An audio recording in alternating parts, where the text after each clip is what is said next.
You pay a monthly subscription to use it. You wear expensive shoes to run on it. You track your calories on a digital screen. But in 1818, you didn't run on the treadmill to get fit. You walked on it to atone. It was called the everlasting staircase.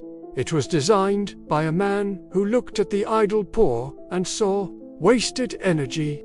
It was a torture device so efficient it broke the bodies of the strongest men in England and killed the greatest writer of his generation. Welcome to the inventory. The year is 1818. The Napoleonic Wars are over.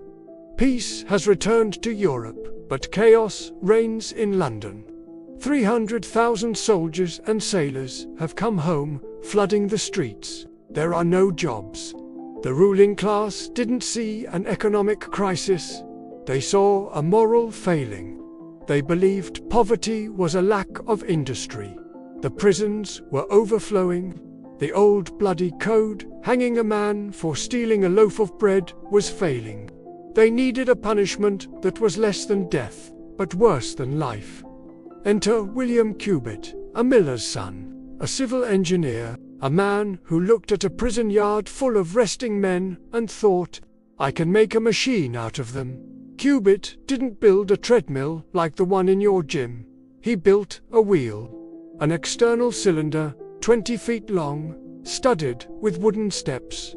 Prisoners didn't run, they climbed. 20 men at a time, shoulder to shoulder. As they stepped on a plank, their weight turned the wheel, forcing the next plank down. If you stopped, the wheel would crush your shins. It was relentless. Cubitt called it reforming offenders by teaching them habits of industry. But the machine needed resistance. So, they connected the axle to a giant fan, or a friction brake. This is where the language of the prison enters your vocabulary. The warder, in charge of the machine, stood by the axle. If he thought the prisoners were having it too easy, he would turn a large iron screw, tightening the brake clamp. He was the man who turned the screw. The prisoners began to call the guards screws, a term that survives in every prison movie you've ever watched. Originating right here, the physical toll was mathematically impossible. Prison records show men climbed 14,000 vertical feet per day. Let me put that in perspective. That is climbing the Empire State Building 11 times every single day. And they did it on a diet of bread and water. A starvation protocol. They were burning 6,000 calories and eating 2,000.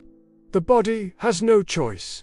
It eats itself. Autophagy. They were dissolving their own muscles to power a fan that blew air into nothingness. They called it grinding the wind. The machine did not discriminate. In 1895, it claimed a celebrity. Oscar Wilde, the playwright. Convicted of gross indecency. He was a soft man, unprepared.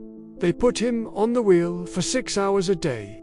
He climbed the vertical mile. He fainted from hunger, fell, and ruptured his eardrum. An injury that would eventually contribute to the meningitis that killed him. In his poem, The Ballad of Reading Gaol, Wilde wrote, "We banged the tins, and bawled the hymns, and sweated on the mill. But in the heart of every man, terror was lying still." The treadmill was banned in Britain in 1902. But in 1952, a doctor named Robert Bruce brought it back. For heart health. So the next time you step onto that machine, and you feel the burn in your legs, remember, you are engaging in a ritual of Victorian torture.